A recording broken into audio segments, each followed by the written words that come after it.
Welcome to the Year of the Movie podcast, the podcast where we talk about movies from the year of the movie 2023. I'm Sebastian. I'm Maggie. This is our podcast. Yep.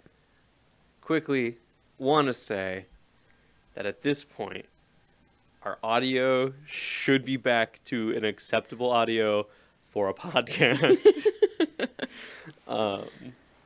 We are learning how to do all of this new tech basically as we go. Yeah. So I apologize. Thanks for sticking through it. Hopefully it's good now. And you're coming in with good audio for a really good episode, I think, because we're talking about a really fun movie. Yeah. They cloned Tyrone. They did. Why? We'll get into it. Yeah. Why did we start this podcast? Why did we start this podcast? Yeah. We're bored. Yeah. That's pretty much it. Mm-hmm. And also, I don't know if you knew this. 2023 was a weird year for the movie industry. Really? It was. Huh. And I think we just had the foresight to know that it was going to be such a weird year. Because it seems like actual good movies did come out. They did. Also a lot of goofy movies came out. Like 65 and Strays and Cocaine Bear. Those are our big three that we always mention. Yeah. Which at this point, we've talked about. We did. So now we're getting into some not as goofy movies. Oh, there's still plenty to talk about. Yeah, we're just kind of on a little stream here of more real. It's hard to define a goofy movie for with specific 2023 energy besides just you know it when you see it. Yeah. I think this movie is a 2023 movie in a good way. Mm-hmm. And we'll talk about it. Before that, if you like the podcast and you want to support us, if you want to make sure our audio stays crisp, you could consider supporting us on Patreon, reviewing and rating wherever you get your podcasts, and or following on Instagram. All those things are very helpful. They are very helpful. Yeah. That's true. Mm-hmm. Anyway, They Cloned Tyrone is about a series of eerie events thrusts an unlikely trio onto the trail of a nefarious government conspiracy. What a vague synopsis. Love a synopsis that includes the word nefarious. That could just be anybody. Yeah. You know what? What? That could be parts of Star Wars. Yeah. Yeah. Why did they do such a vague synopsis? Like, that's the official? I mean, that if you Google, that's what shows up. Weird. Do have the IMDb open. Brag. Yeah. IMDb says a series of eerie events thrust an unlikely trio onto the trail of a nefarious government conspiracy in this pulpy mystery caper.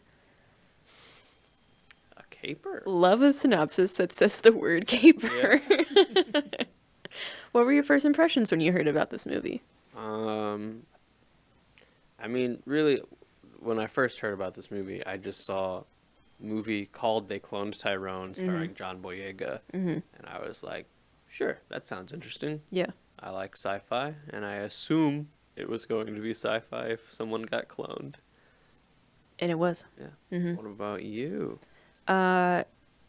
Yeah, I don't remember when I heard about this movie or in what context. I think it was just like we were compiling the list of movies to see. So then I saw that title and I was like, all right, interesting. And then I saw the trailer and I was like, all right, interesting. Yeah, so I was definitely looking forward to covering it. Yeah. Should we talk about the trailer now? We should talk about the trailer, but tell me. I'll tell you. Why do we talk about the trailer? We talk about the trailer because we can't legally show it. It's interesting to... we also can't physically show it to the audio viewers. Ooh, or emotionally or spiritually, biblically. So we talk about the trailer for all of those reasons. It's interesting to see how a movie markets itself when it has its initial release, see if that image holds up over time. Sometimes a movie's portrayal or like initial trailer cut sets up a wildly different premise than what the movie is actually about. So when that happens, we'll do a deeper dive. I think we're going to stick with the not quite full recap of the trailer and just kind of do the vibe assessment thing right now. Yeah. Also, if you haven't seen this movie yet, it sounds interesting. Would encourage you to watch it and then listen to this episode. Yeah. This is definitely one that I'm like, you should watch this one before listening to everything we have to say. In general, that's probably a good idea. If you just listen to, because like we don't always go through like the beat for beat what happens to a movie. If you're just listening to someone talk about a movie you haven't seen out of context, that's got to be fun for everyone. So the trailer has a bunch of character intros highlighting the lead trio. It has various little scenes of them, and then it has text over that says, a hustler, a pimp, a pro walk into a conspiracy. They find a secret facility underneath their rundown neighborhood. One of the characters finds his own dead body in that facility. The trailer explains somebody is conducting experiments on us. They show an entire restaurant laughing while eating fried chicken. A character says it is in the chicken. They discover it is also in hair products and grape drink. There are lots of quick cuts, but the overall setup is the stereotypes of this neighborhood are going to be the ones to protect it. Yep. It also has the trailer has Somebody's Watching Me combined with retro sci-fi music. Sets the vibe really well. That was one of the reasons I was interested in it. I don't think I ever watched the trailer. Oh, really? Or watching the movie. Oh, it's a good trailer. I'm sure it is. Yeah. But I am kind of glad I just watched the movie. Just like not knowing any of it. Yeah. Yeah. It also has 70s style font for the graphics. It's a pretty clear homage to blaxploitation films of the 70s, but modernized with a lot of gender bending stuff. Genre bending stuff, sorry. I'm used to saying the one more than the other. I think it was a really good modern homage to the blaxploitation era. Yes. Like, more than just me thinking the film was good, but just like it being an homage, like it was done well. It also has some. I have a section later on when we get into production facts about the Easter eggs that are in this movie. There are several, and they're very good. And there's one that I found yesterday that I almost turned around at my desk to be like, "You have to hear about this immediately." But then I remembered we're recording this today. There's a couple of those Easter eggs that are specific references to specific movies. Gotcha. So we'll get into that in a bit. The cast. It had one. It's a good one. It's a pretty good one, yeah. So we've got John Boyega as Fontaine, Teyonah Parris as Yo-Yo, Jamie Foxx as Slick Charles, David Alan Grier as the Preacher. I did not realize that was him in the movie. Who? You know him. I'll show you a picture in a second. Okay. J. Alphonse Nicholson as Isaac, Eric Robinson Jr. as Big Moss, Kiefer Sutherland as Nixon.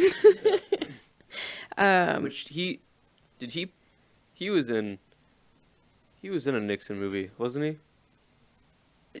Kiefer Sutherland was in a Nixon movie? I thought he was, maybe not. David Alan Grier. I mean, I definitely know the name. Yeah. What do I? Comedy. Huh. Okay. Yeah. I'm sure I'd recognize him in certain things. I unfortunately don't know Kiefer Sutherland's discography that well. If he's been in a Filmography. I know, but I prefer saying discography. Hit us up in the comments if I'm right. Yeah.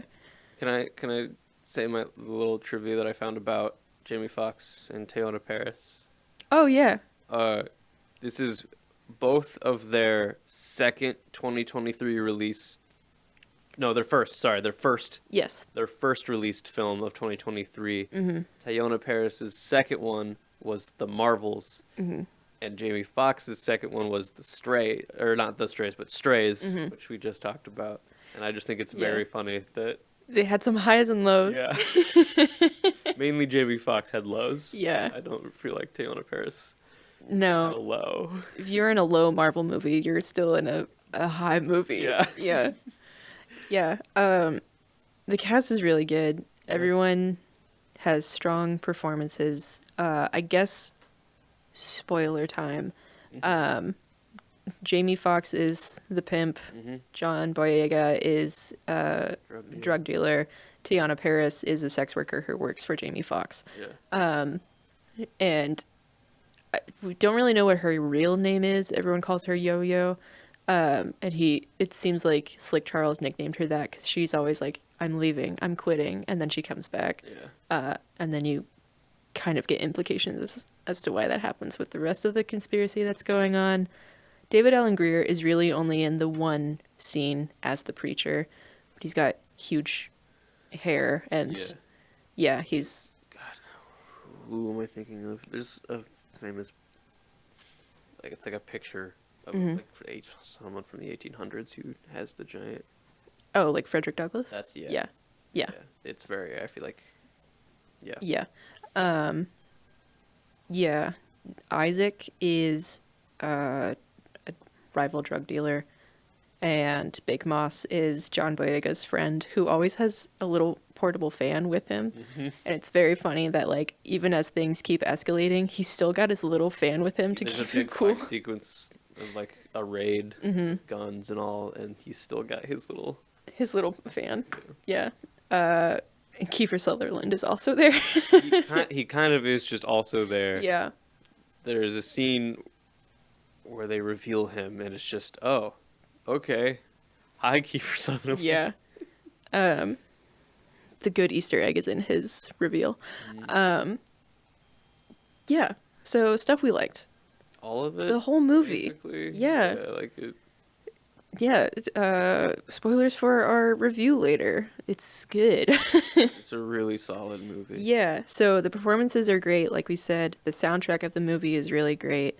We don't usually talk about the poster for movies, but the poster of this movie is really cool. It helps set the vibe. I know there are alternative posters, but the one that I'm thinking of is this one, which you can't really see on the audio podcast. It theoretically is at least in our video thumbnails. Yeah, or on our story. Or on our story. Yeah. And then the tagline for the movie is just damn. That's very good. Yeah. So we should talk about the plot. The plot. Yeah. So the first few bits of the movie is you're just learning about the neighborhood, and you're following Fontaine as he like goes about his regular day. He buys a scratch off ticket. It says you lose when he scratches it. He collects money. Big Moss collects money for him, and then he's like, or a little kid tells him that there's another guy like selling drugs where Fontaine normally does. So then he goes and beats that guy up. So then that guy goes to Isaac. There's a rivalry there. Fontaine goes to a motel where Yo-Yo is packing up her stuff from Slick Charles, and she's leaving. So she leaves before Fontaine confronts Slick Charles about getting his money that he's owed. He gets the money. He goes back to his car. And then Isaac is there, and Isaac shoots Fontaine, and Fontaine dies. Yep. And then he wakes up the next morning. It's like it cuts to the next scene. Yeah. He wakes up. Yeah. And then he does the exact same thing again, basically. And then he goes back to Slick Charles. And Slick Charles is like, well, I saw you get shot. I watched you get shot 6 times. And that opens the conspiracy of what's going on. Yeah. And they... Because Fontaine doesn't want to believe it, because, like, why would you? Yeah. So then they're like, well, we should find Yo-Yo, because she would have heard the shots. Yeah. So then that's how she gets pulled into the conspiracy. So then the rest of the time, it's Fontaine, Slick Charles, Yo-Yo, trying to figure out what's going on. It's essentially a giant conspiracy to keep this neighborhood just bad so that no one will want to move there and discover that there is a secret underground facility. And they're conducting tests on black people. It's basically white supremacist scientists who are trying to make, they're trying to do, like, I think he calls it like race integration or something, where they're trying to eugenics their way to like having one race. Yeah, they're scientifically turning black people into white people. Yes. And there are a couple of people that you see who are like the next step in their evolutionary process, and it's white guys with afros basically. Yeah. So then Jamie Foxx like improvised all of the insults that are in that movie of him just being like, what are you? Because there's a lot of stuff where they're just like, I do not understand the vibe of this man. Like, who are you? Yeah. So Kiefer Sutherland works for that organization. His introduction is really good because, like, our main trio, they're getting chased. There's a lot of subliminal messaging, and there are things like there's a substance in the fried chicken.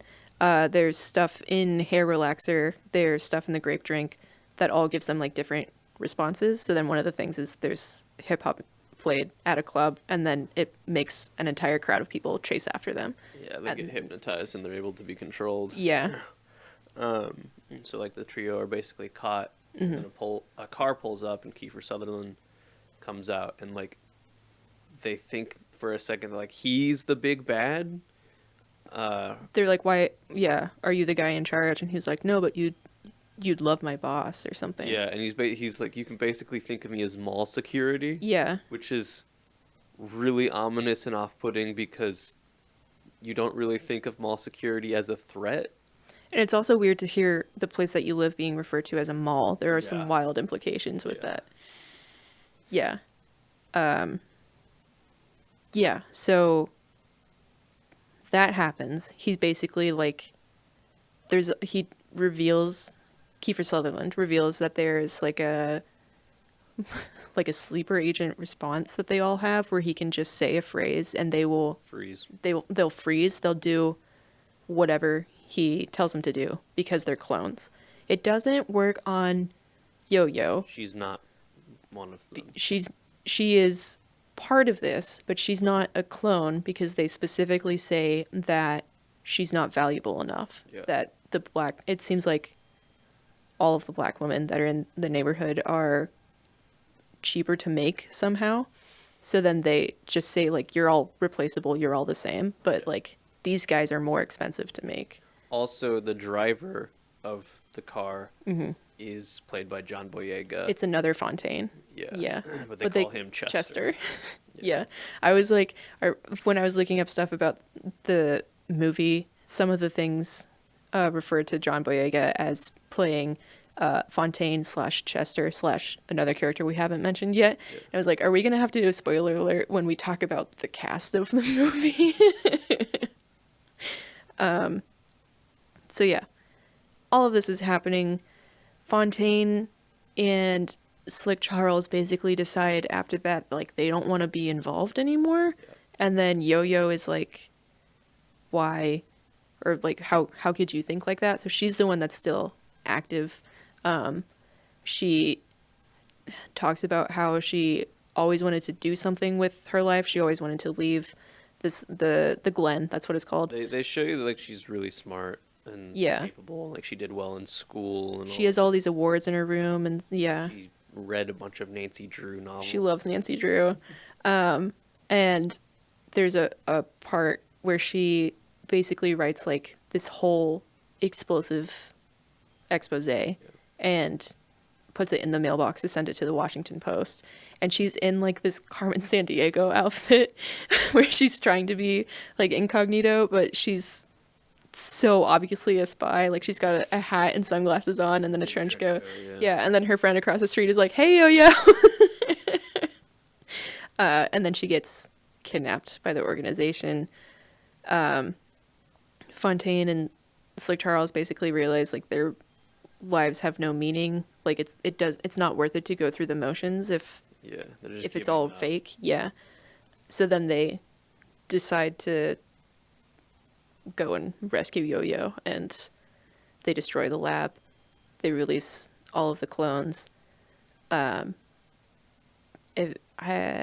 Slick Charles kills Nixon.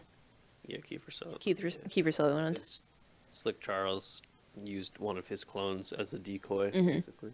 You can move your mic a little away. That's good. Cool. During the raid of the laboratory, then Fontaine basically fakes his death to get into the lab. He's walking around, he's confronted by Chester. They fight. Chester beats him up. And then he doesn't kill him, he takes him to the boss's office. Yeah. And then you see that it's the original Fontaine. Also played by John John Boyega, Boyega. in like makeup and like he's an old man. Yeah. And that's when you get like the big Backstory. exposition dump. Yeah. Yeah. So like you throughout the movie, you know that Fontaine had a younger brother who got killed Yeah. by the police. And then in this exposition dump, you find out that the brother was real and that original Fontaine placed that memory into the clones, and that he's the head geneticist. Yeah. He's in charge of the Yeah. clones. And the reason he's helping them is because his brother got shot by the police, and he's like, that can't happen anymore. The only way to do this is to If there were no black children or black people. if we were all one race, then there's no one to discriminate against. Yeah. Yeah. And it's like John Boyega does a great job. Like he does this well. Mm-hmm. The scene is the two of them talking, and then Chester is off to the side. So the scene is just 3 John Boyegas. So I'm sure they shot the scene a million times. And then John Boyega uses the hypnosis code word, The sleeper the agent. sleeper agent word, to control Chester to kill the original old man Fontaine. Yeah. And then the trio basically decide to go around to other cities where they have more of these operations happening. Yeah. They specifically mention like other predominantly black areas like Detroit, LA, Chicago. I think they say Nashville, maybe. Atlanta, maybe. Yeah, they're like, we're gonna travel around. Like we've done this before. Let's go rescue other people. And then you get this end sequence. Yeah, you get a title card, I think. Yeah. Or something. Like you get a credit or two, and then like a mid-credit scene of like news in LA. Well, so you get first you get you get John Boyega waking up in a different place, and then you see him going about his day, and it's very similar to the beginning of the movie. Yeah. He is in LA this time. Yeah. And then it shows him watching TV at home with some friends, and it's a news. The news comes on. And it's about another clones were released, and they show on the news John Boyega as a clone, and then one of the friends looks at the John Boyega who we've just been watching, and he goes, "Yo, Tyrone, that looks just like you." So that's the Tyrone that they That's cloned. the Tyrone they cloned. Because I was just like, yeah, his name is Fontaine. Like, I didn't think about, like, that's not the name of the movie. Yeah. And then you see that at the end, and it was just like, yeah, that's good. Yeah. That's fun.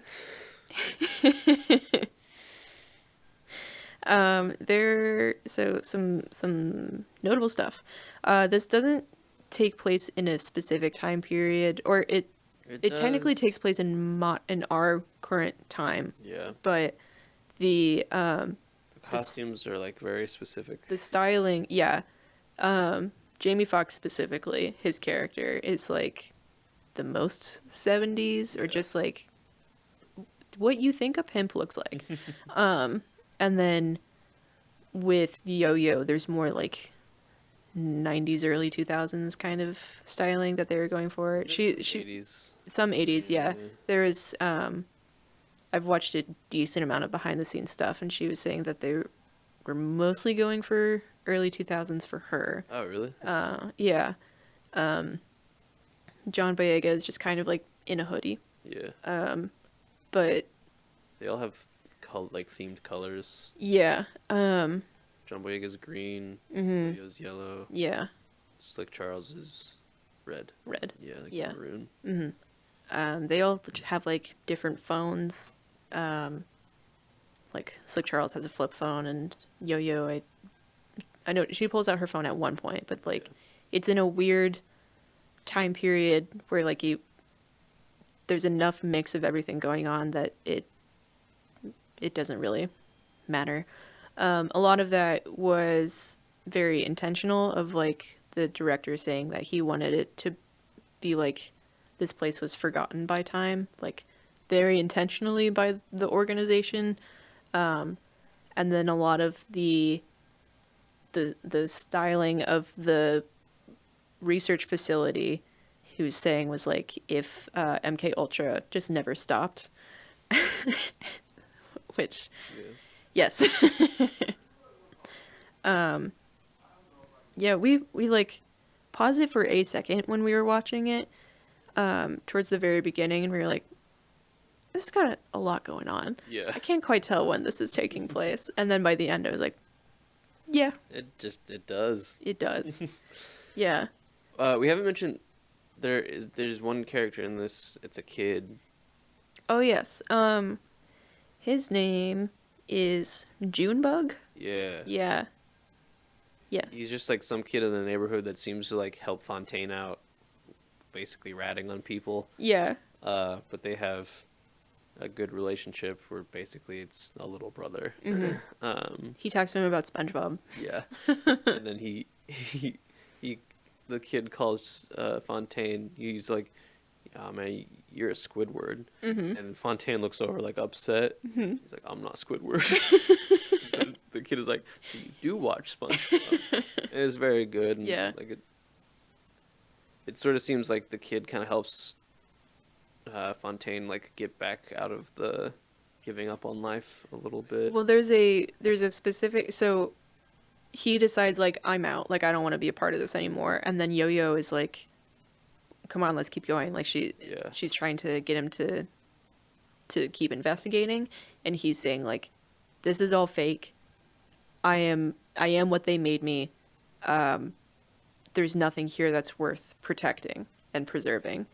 And then later on, he meets up with Junebug again, who just has his Capri Sun and is talking about SpongeBob, and he's like, yeah, okay. So I think, yeah, he gets to Junebug because he's at home. And throughout the movie, he is at home and he makes a sandwich for his mom, and he knocks on her door and he's like, "Mom, do you want any food?" And every time she like gives an excuse, like, no, she's busy or whatever. Yeah. And so like he does that after. The door never opens. Yeah, the door never You never see her, opens. You just hear through the door. I knew this was going to happen, but his reaction to Yeah. it was still very good. And so like all of this stuff happens and he's like giving up and he's like knocking on the door and he's like, "Mom, I really need you right now." Yeah. And like she just isn't speaking or is like saying stuff that doesn't quite make sense. Yeah. So eventually he knocks the door down and the room is completely empty except for a desk and like a telecom system that you would see in an old office. Yeah. And it has pre-recorded messages on it. yeah, and like it like he says basically he keeps saying to himself, "I really need you right now, Mom." And it does the pre-recorded message again. Yeah. And then he flips out, gets angry, Destroys the room. destroys the room, and then he goes outside, and then Junebug is there. Yeah. He's like, oh, Fontaine is crying. Yeah. And then Junebug comes up and he's like, are you crying? Yeah. He's like, there was an episode where SpongeBob and Patrick were really sad, and Yeah. they were crying a lot, and then they shared Capri Suns, and it's very good. Yeah. Yeah. The actual conspiracy. There was a quote from Variety that says, They Cloned Tyrone is a slow burn inner city sci-fi nightmare thriller, one that plays off the spirit of conspiracy theory that has often thrived with justification within black culture. The Tuskegee experiment was a conspiracy that happened. Its horrific impact on the hearts and minds of African Americans is beyond measure. In the 1970s, the belief that the CIA, linked by the war in Vietnam to the Golden Triangle, the source of most of the world's heroin, was dumping drugs into America's inner cities was a notion that gained currency, culminating a decade later in the theory that the CIA was the hidden force behind the crack epidemic. We're white people, we obviously can't, like... What? Yeah.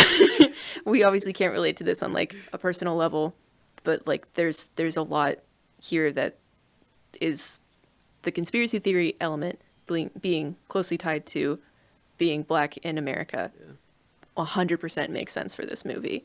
And I feel like they talk about it in, like, a very direct way that is...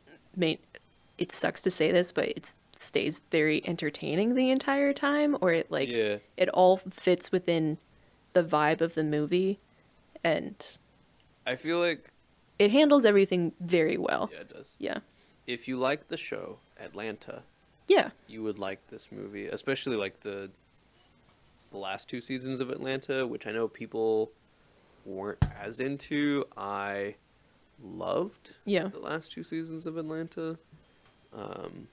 It was very, like, some of it was very Twilight Zone-esque, and this is also a very Twilight Zone-esque.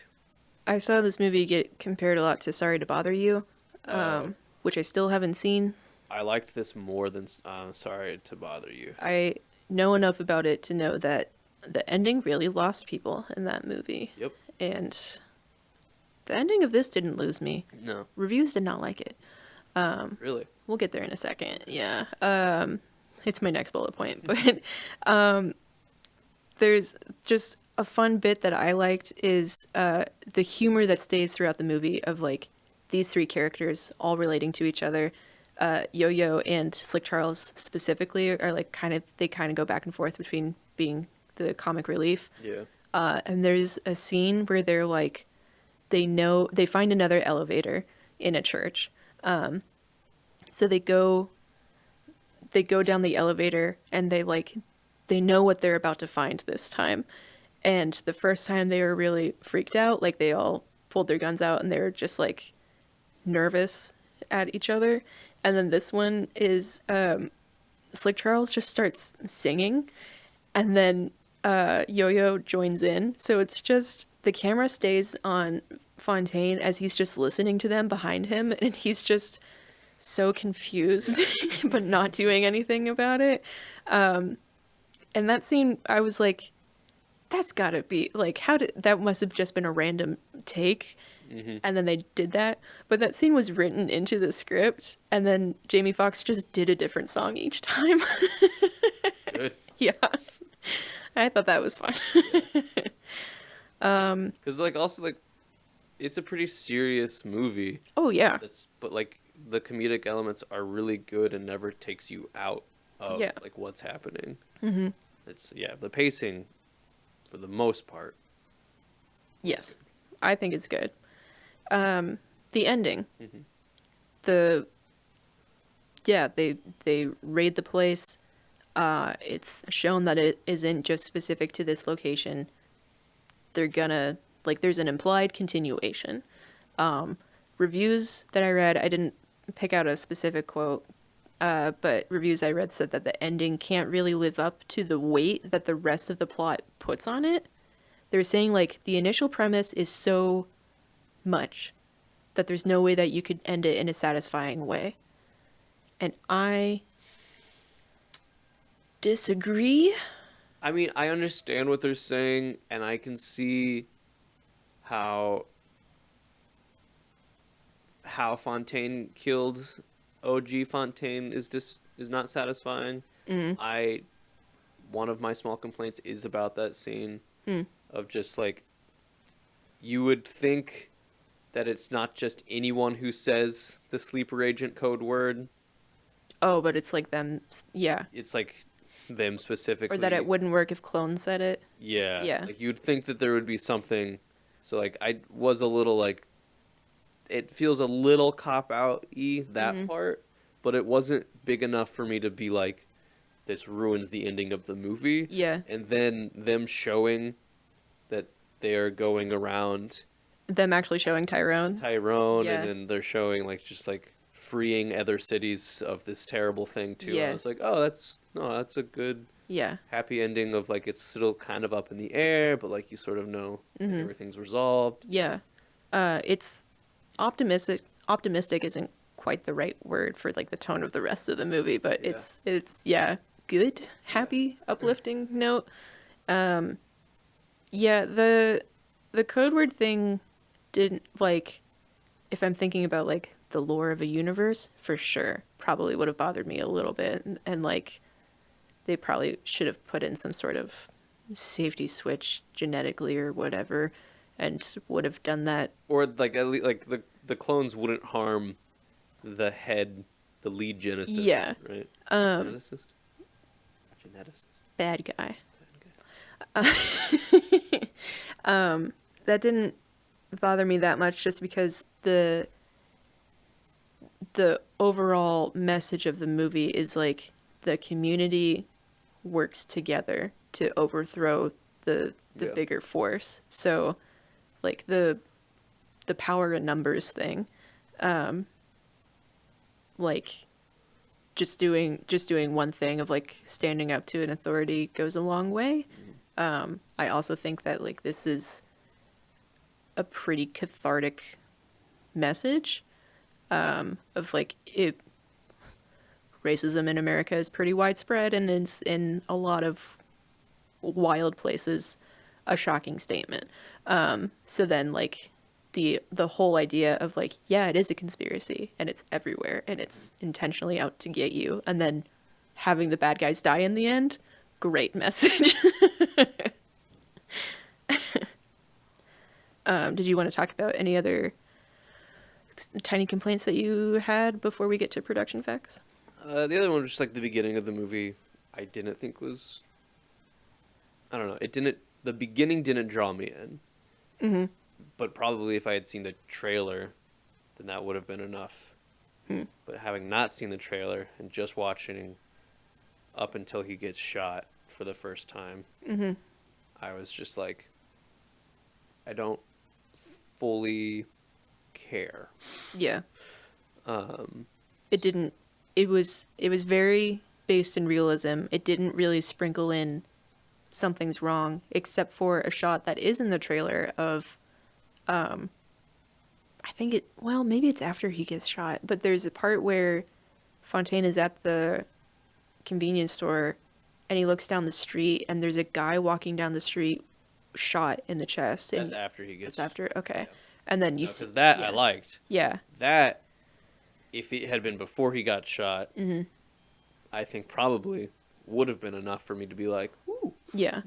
That guy who gets shot, then you don't like actually see him get picked up, but you're watching Fontaine's face as he watches a big black car pull up.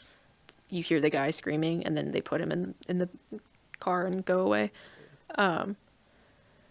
This is a movie that we talked about afterwards. Of like, I want to go back and rewatch it and see the stuff that I missed. Yeah. I wonder if that, because I was like, they suddenly really focused on that car, because Yo-Yo is like, I saw the car drive away. I assumed the guy was John Boyega. Oh, the guy that was walking down the street? Yeah. Probably. It sounded like him. Yeah. Yeah, but I was wondering if like if we go back and watch it, does that car show up more in the background of like the regular everyday bits? Yeah, I feel like for viewers of the podcast, the theme of rewatching is going to be very prevalent in some upcoming episodes, because we've been watching new movies that one, I felt like I needed a rewatch, but I didn't want to. And some others, I'm like, I want to rewatch this. Yes. I think that's maybe we should actually make a criteria for what makes a 2023 movie. And I think rewatchability is part of that, because that's the thing we've definitely talked about before with like Yeah. Renfield and the We Have a Ghost and other stuff of like you can put something on in the background and it's like that right balance between entertaining and like I don't fully need to pay attention to this to know what's going on, which isn't like the sign of a great movie, but a rewatchable one. Yes. Yeah. But yeah, I think that's pretty much the two little complaints I had were just the code word at the end, or sleeper agent word at the end. And the beginning was not quite enough for me. Yeah. The only thing that I could think of immediately after watching the movie was like whenever it's just like, and here's the one woman that we're going to focus on. Yeah. It always makes me go like, meh. But I don't know if this movie necessarily passes the Bechdel test, but there's a lot of other women that are in this movie, and also the movie specifically says this is how this like organization views women. Yeah. I thought there was enough like commentary on everything else going on that I was like, cool. Yeah. Give it a pass. And also Yo-Yo is great. I liked watching her. Yeah. Production facts? Production facts. Great. It was released July 21st, 2023 by and on Netflix. It premiered at the American Black Film Festival June 14th, 2023, and it had a limited theatrical run July 14th, 2023. And then there were some tweets from the director Barry Jenkins, who did Moonlight, saying that it... I was going to say, like, not the director of this film. No. Yeah. A different director, Barry Jenkins, who was just tweeting about the movie and saying it's just sitting there on Netflix getting a fraction of the followers it deserves because the release date conflicted with Barbenheimer. Yeah. That's rough. Yeah. I agree that... In general, it's still just sitting there, probably getting a fraction of the followers it deserves. If you haven't watched this movie and you're still listening at this point in the podcast, seriously go watch this movie. Like, I know we just gave away what happens, but there's so many... There's so much that we haven't detail. touched on, and, like, it's just, like, the way it's told, the way it's shown, the cinematography, which we haven't even talked about, is beautiful. The dialogue is great. Yeah. Yeah. Like, it's just, it really is a great movie. I think it's going to be another hidden movie of 2023. Yeah. That people are just like, what is that? And it shouldn't be. No, like, it should have gotten more recognition for sure. It's got a 2-hour and 2-minute runtime, and it's rated R. It has a 95% on Rotten Tomatoes with a 100% audience score. Yeah, see, go watch this movie. Yeah. It's got a 74 out of 100 from Metacritic. I think that's from like 27 critic reviews or something. And then a B+ grade from IndieWire. There is a 3-star Roger Ebert review, which I was like, that's lower than it should be. But it said this plot saying it wouldn't work without a trio as talented as Boyega, Paris, and Fox to deliver it. Each performer brings a different necessary rhythm to the film. Boyega is the stoic, grief-ridden hero. Paris balances his low energy with her high-octane fearlessness. Fox is mostly comic relief, but never steals focus. And their very different registers blend with excellent comic chemistry as these three unlikely heroes discover that all the conspiracy theories you've ever heard were just the tip of the iceberg. Some of the film's best moments are simply thanks to how expertly Boyega, Fox, and Harris work together. Yeah, I mean, I can't picture... We were talking about this recently, just ourselves, of like how different would a movie be with... Or we were specifically saying how different would Barbie be if Margot Robbie wasn't Barbie. And like the differences of like how those characters are portrayed based on the actor. Obviously not a new concept, but like I feel like this does really work the best with these three people in mind in it. Yeah, I mean, we talked about it, and it looks like you have it in your notes. But I know John Boyega's character, originally, they were looking to get Brian Tyree Henry, who I could see. Yes. I could see in this film. I would be happy either way. Yeah, but like that they went with John Boyega, I am happy just as a Star Wars fan because Star Wars screwed him over. Yeah. And he is a really good actor. Yeah. So I'm glad that he is getting work. But also he gave a great performance. Glad that he's getting work and stuff that like shows him or like shows his abilities. Yeah. Yeah. Was it a success? Who knows? Yeah, exactly. It allegedly had a budget of $45 million. I saw, Bad for everything. yeah, I saw numbers that were anywhere between 30 to 50 million. Yeah. So I can't verify which one specifically it was. There was one site that was like, this had a budget of $47.5 million. I was like, that's specific. That must be true. And then it gave a completely different plot summary of the movie. And I was like, oh, well, So not sure. Yeah. Box office, I know it's said it had a limited theatrical run. I don't know if it made anything from that. It's a Netflix movie, so we have no follow-up information on its success or anything like that, which is fun and cool. A production timeline, though, in 2019, development began after the screenplay was optioned from the blacklist of popular but unproduced scripts. February 2019, Brian Tyree Henry is in negotiations to star. October 2019, John Boyega replaces him. It was due to schedule conflicts, apparently. I would assume so. Yeah. Tyree Henry was busy the last couple of years. Yeah. September of 2020, Jamie Foxx and Teyana Parris joined the cast. And then November of 2020, principal photography begins in Atlanta, Georgia. April 2021, filming is wrapped. It's Wow, it sat for a while. pretty big jump between October 2019 and September 2020 of other people joining the cast. And it was big enough that I was like looking and double checking the dates and everything. And as far as I know, that's true. Yeah, I don't know much about like this. So it was directed by Joel Taylor. This is his feature debut.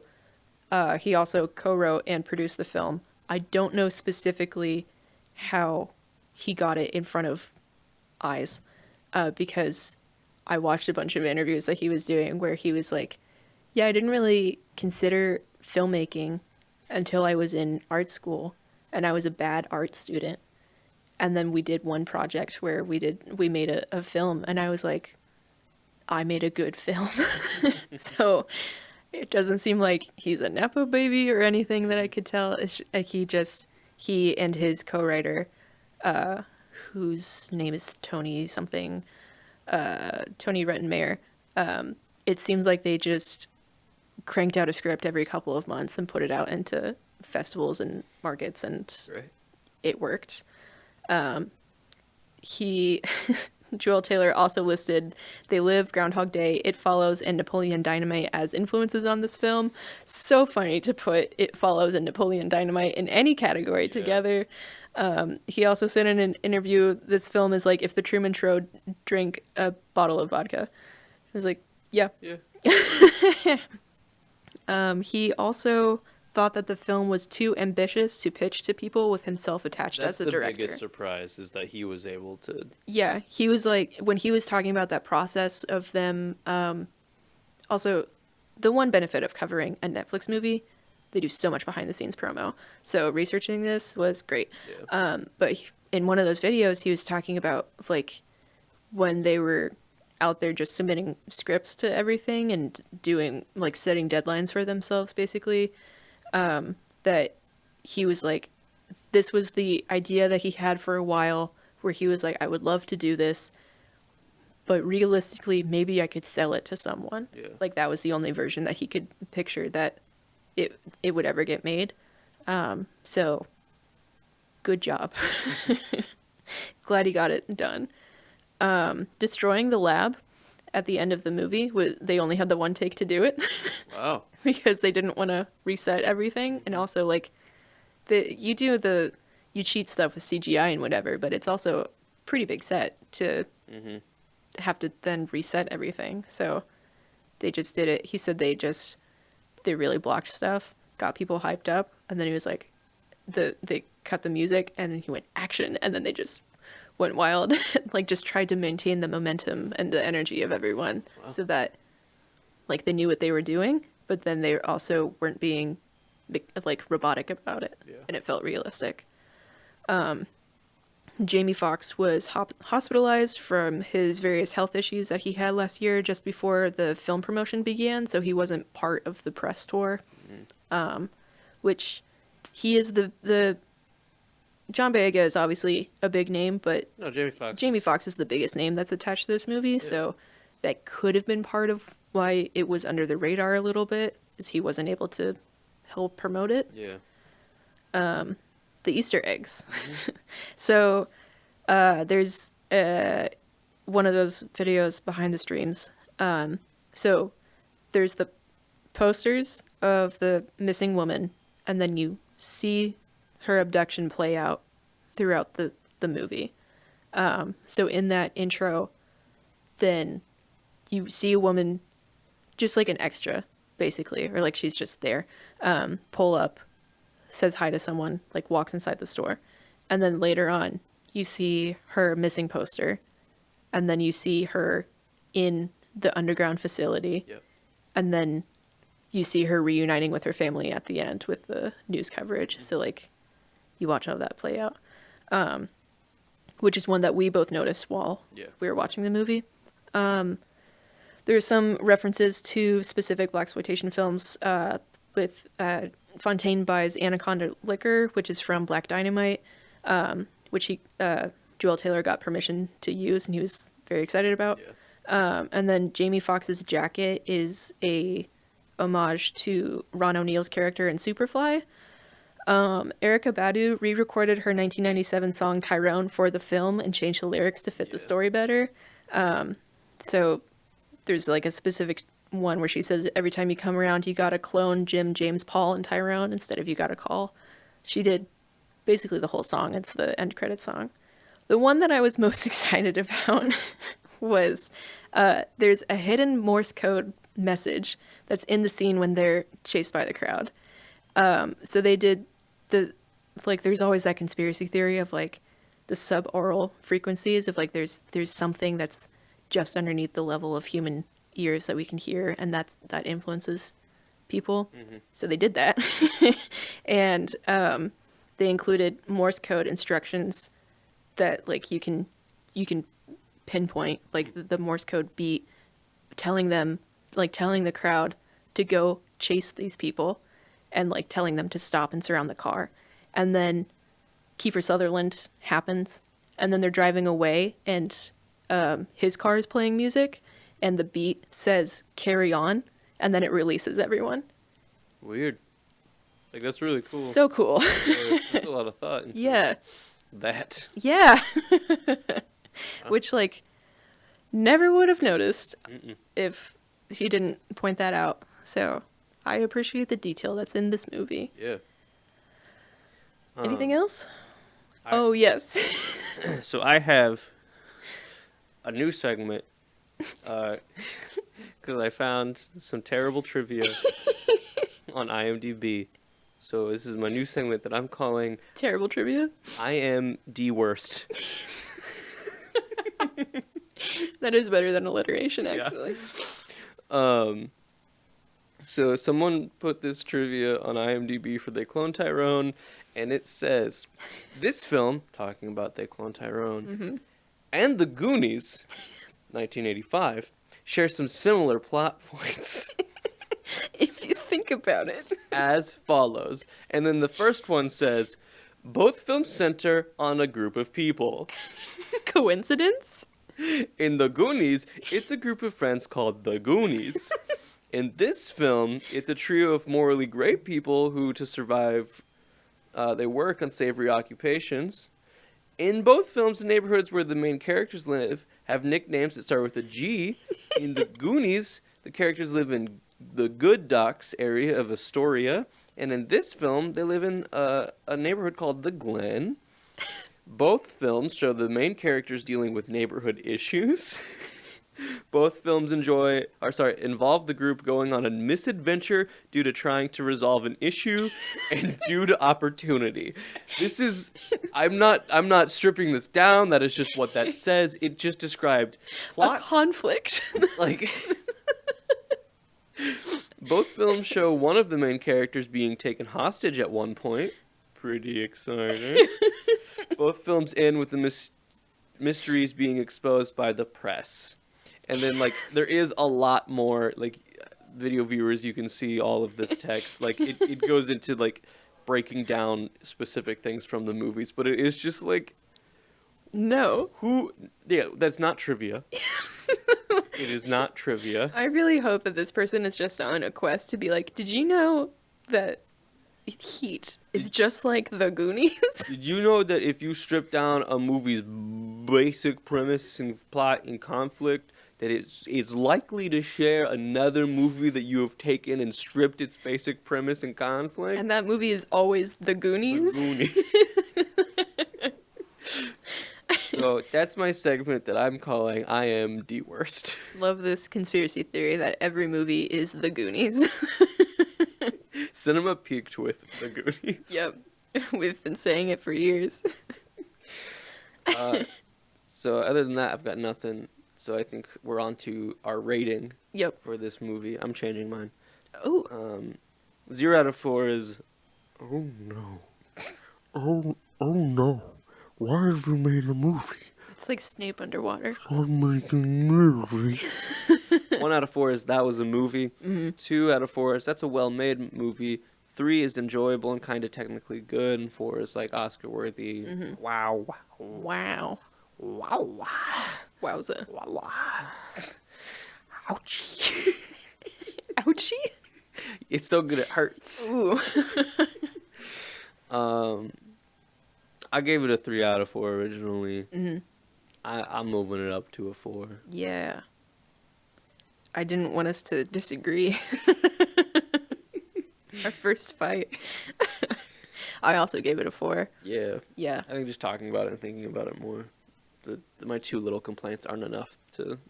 If you put Morse code into your Yeah, movie, that's cool, dude. Like, maybe the Morse code worked on me. I'm just like, yeah. I know you seem. I'm on board. I will carry on. Well, I think that's about it for the Cloned Tyrone. Mm-hmm. But we always talk about another movie that we've watched recently that isn't from 2023. Mm-hmm. We haven't watched anything together. We've been so busy. Yeah. But last night I watched for the first time, which I know, film guy who hasn't seen classic movies. Yeah. But I watched The Godfather Part 2. Mm-hmm. It was fine. I haven't seen it either. It was whatever. Yeah. Nah, it was good. Yeah. It was a quality movie. Mm-hmm. So I've heard. It's not really much I really want to say about it. Just saw it. Liked it. Saw it. I liked it. Really excited for the third one. What's gonna happen next? Did you know that movie also starts with a G? Just like the Goonies. And each one involves a brother and a brother relationship. Each one, they also find a pirate ship, and someone says, "Hey, you guys." Yeah, it's my favorite part when Marlon Brando says to his sons, "Hey, you guys. We have to find the treasure."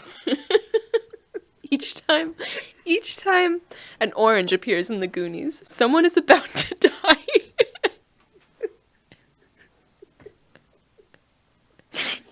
And in The Godfather, 2 characters have facial deformities.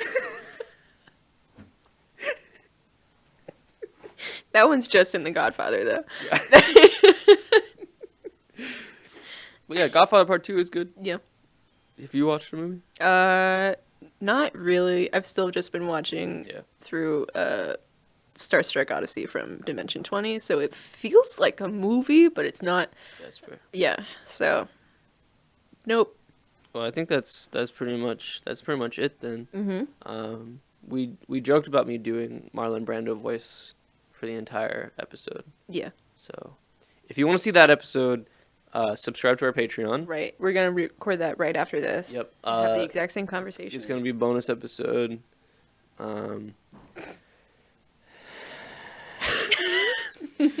Leave comments, questions. Instagram, YouTube, and Patreon are the best places to do those. Yeah. We will respond to them on our other podcast, the Virtual House Sessions. Mm-hmm. It's a monthly podcast. It's good. It's funny. Yeah. I enjoy doing that one. I agree. But Bryce is there for that one. Bryce and Sean are there. Both there. Yeah. Bryce will come back to these. Our We're schedules, very busy right now, and so Bryce wasn't able to make it out. Our schedules are not aligned. Yeah. Yeah. But yeah, I think that's pretty much it. So we will see you next week. Bye.